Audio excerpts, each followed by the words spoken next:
Green Room on Air. Green Room on Air. The podcast that takes you beyond the velvet curtains and into the pulsating heart of the entertainment world.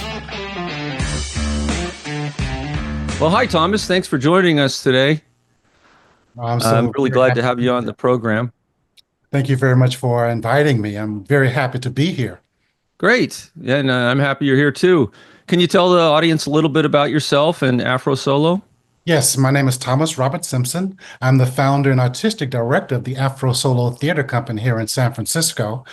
We're celebrating our 31st year of showcasing Black artists, giving voice to the Black experience through theater, dance, music, spoken word. We're a multidisciplined company.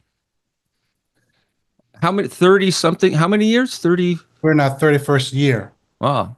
Actually, we started as a result of a birthday party I threw for myself back in 1991.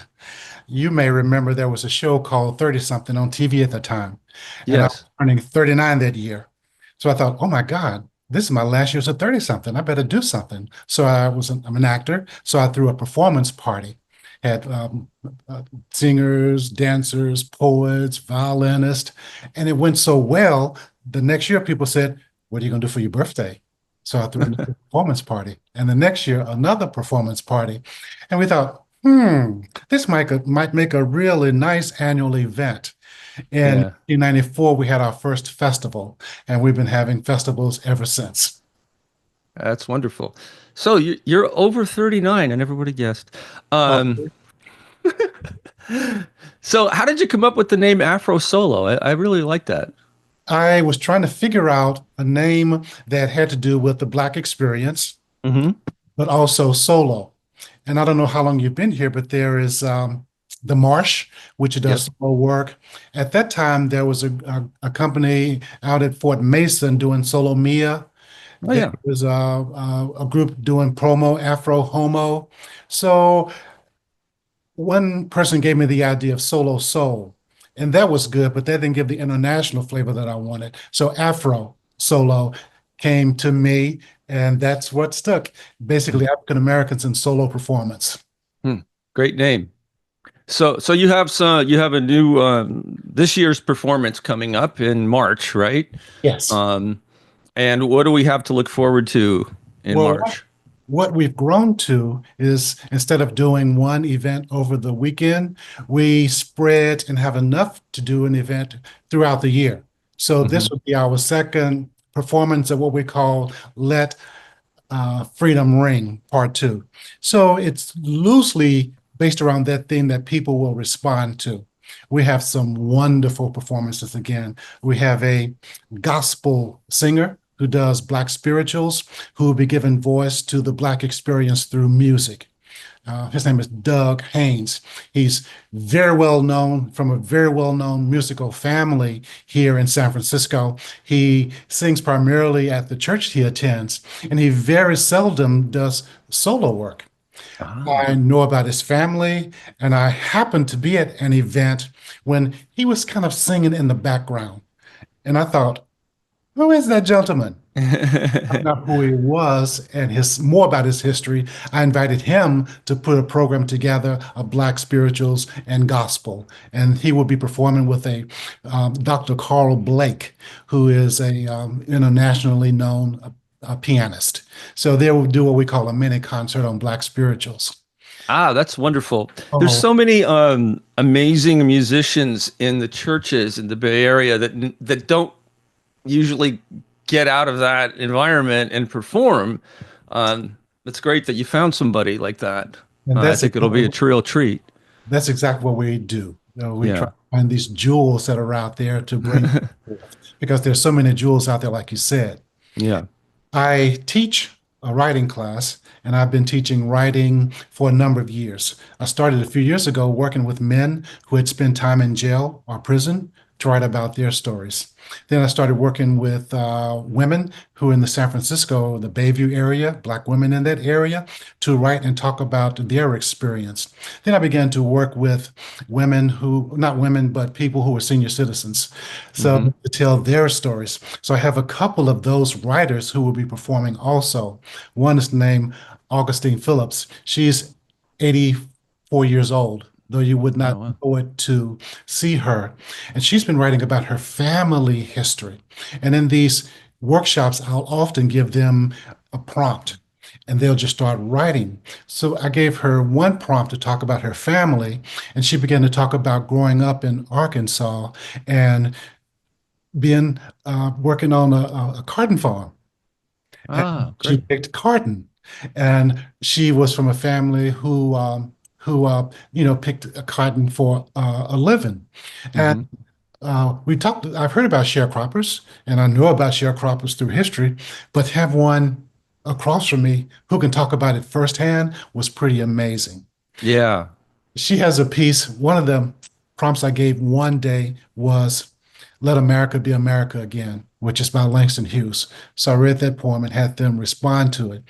And what she responded to was a poem that turned out to be "Don't Let That America Be America Again," and that she talked about her father and his growing up, raising cotton, picking cotton, sharecropping, and how difficult that was, and Yeah. how in the end he had to change his life as a result of it. He moved to San Francisco. So just to hear that from a first person point of view was quite amazing. Yeah, that is wonderful. Yeah. Another writer, her name is Leba Shepherd. Hmm. A lot of things about Afro Solo are kind of heavy, in that we deal with some things that sometimes are related to our lives and sometimes related to trauma. Now, the music would be a bright spot, but even in the spirituals, there's some trauma that can be related to that, but it's Yeah. on a high level. Liba, who is, I don't know her age, but she is of age, but she had an experience growing up where her brother was killed by a Mm. policeman when she was 12, and she happened to be in the car when it happened. Oh, wow. Now, that's something that she hasn't begun to talk about until the last year or so. So this is the first time that she was able to write about it. And she wrote this, I think, a pretty phenomenal piece that deals with her growing up, what the results of that experience had for her, in the sense that she um, got into some things she maybe wish she hadn't have gotten into, but she has pulled herself out of it. And she graduated from college a couple of years ago, and she's now working on her master's. So to hear her tell that story is quite liberating, interesting, exciting, and all the things that go along with that. I write also. A number of years ago, I wrote a solo show. And that's what I do, solo work about the Black male experience. And one of the pieces I wrote about was about urban renewal. Hmm. And urban renewal, if you look at its history, hasn't always been kind to the Black community. But I thought, Right. what would this be like from a child's point of view? So I wrote it from a child's point of view, thinking about all the excitement, about the new things that were going to happen, all the new streets were going to be built, and the new houses that were going to be built, and how he was going to be able to get his own house with the family. Um, and the thought is this ever going to come true? So I met a gentleman, his name is Hugh Lehman, who does artificial intelligence. And he does artificial intelligence in filmmaking. So he's turning this story into a film, which I'm very excited about also. Yes, I read that on on your website. I'm really interested to see that. And The film is made through artificial intelligence. yes, yes, Oh, yes. cool. Did you see the trailer by chance? No, I Okay, didn't. No, okay, I'm gonna have to go check that out. okay. Yeah. Check it out. You'll see a Yeah. little bit about it. Yeah. I will share something with you that is not on the press release that's going to be happening also, and that I often do things that I feel are important for the Black community. And one of those things is Black people and police relationships. Hmm. And that, a number of people, like there are about 1,000 people killed by the police each year in the United States. Some say a lot more. And a significant number of those are Black in terms Right. of the population. So uh, I worked with another theater company to solicit short plays that had to do with police-black relations. And what we're going to do is use those plays as a jumping off point for community engagement conversations around police conversations and how to survive police stops. And for one of our events that's going to happen in March 28th through the 30th, on the 30th, we're going to use that play as a jumping off point to have a post-performance discussion about police-black relations. And we'll have someone from the police department there, maybe a lawyer, maybe a social worker or psychologist, and just have a conversation. Wow, what a great idea. And all of these That. things will happen each night. You know, it's not Yeah. like you're going to get the singing one night and the reading two nights. What I try to do is give glimpses of the Black experience. And from these glimpses, this mosaic, I think, kind of comes together as to who we are and what we are. Ah, wonderful. I mean, I can't wait to see this. It sounds great. It's like a very unique experience here in San Francisco. There used to be a lot more of these types of things, and I'm really glad that you're doing it.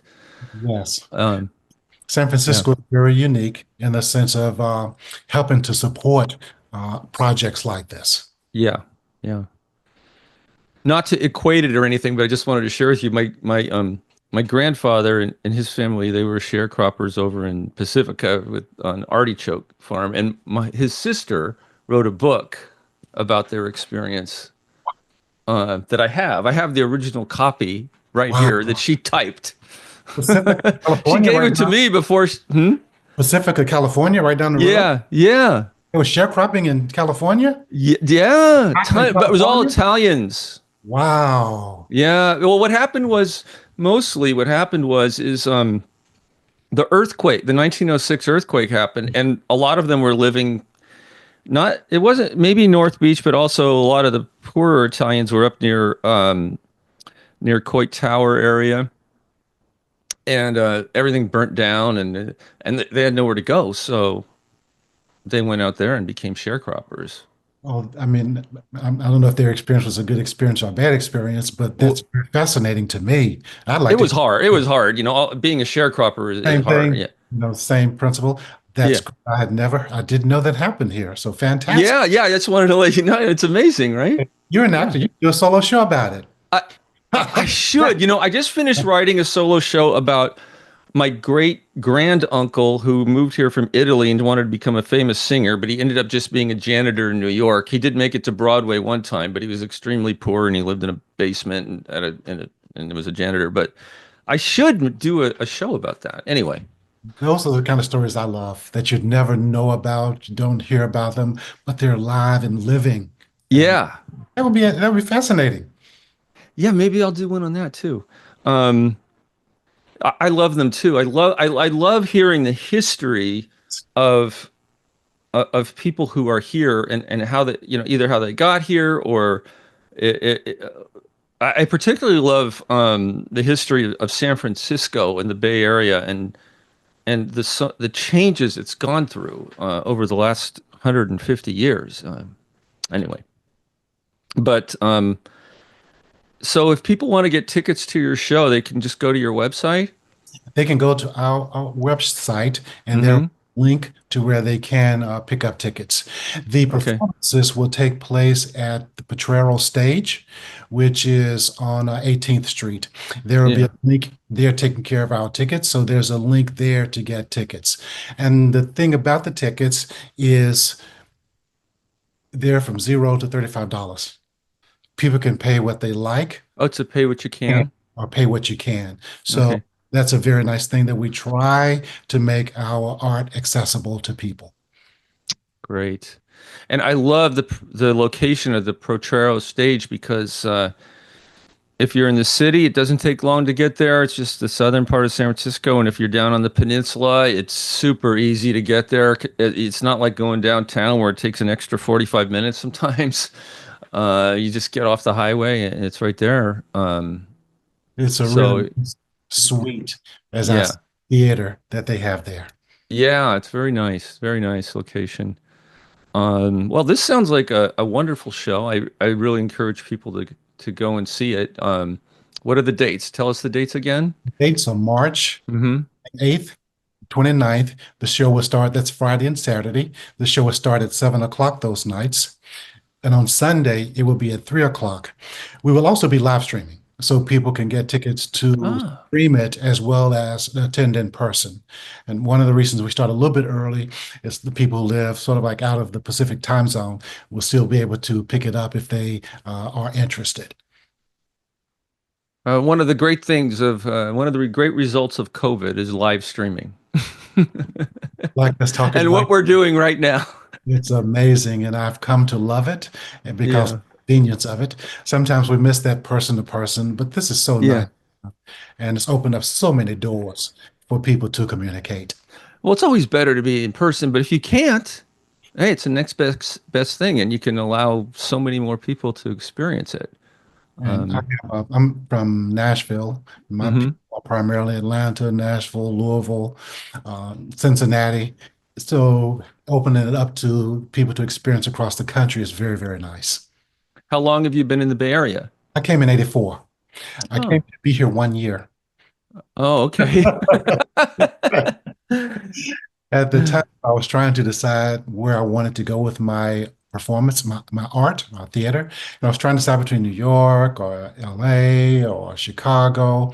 And at the time, it was in the winter. So I definitely didn't want to go to Chicago, New York, and LA. I wasn't ready for. I came and visited San Francisco one year, and I was like, oh my God. I thought, oh, this is where I'd like to be. So as I was thinking about moving, I said, okay, I'll go to San Francisco for 1 year. Then I go to places, and I've been ever since. It's just one of the most beautiful cities in the world. I mean, hands down. It's the most beautiful small big city in the world, I think. It's not very big, but you feel like you're in miniature New York or something. Yes, and it's easy to take a little trip and you can see these other places and still come back to the city. Yeah. I don't know if I never tire of that scene of coming across the Bay Bridge, seeing the city off there to the right. It's a beautiful sight. Beautiful, isn't it? Or you go out on Treasure Island or Yerba Buena and see the city. Yes. Or from Marin Headlands. Yeah. Well, thank you, Thomas. Really looking forward to the show. I encourage everybody to go get tickets. AfroSolo.org? Correct. Okay, AfroSolo.org. Get your tickets. It's going to be a very special performance. 3 nights, right? 3 nights, yes. 3 nights. 3 performances, 2 nights and 1 afternoon. 2 nights, 1 afternoon. Okay, great. Well, thank you so much. All right, thank you. And people can email me, trs100@yahoo.com if they have any questions. And Okay. I look at all of your family members there. trs@yahoo.com. Yes. Okay, thank you. All right, thank you very, very much. You have a good day. You too.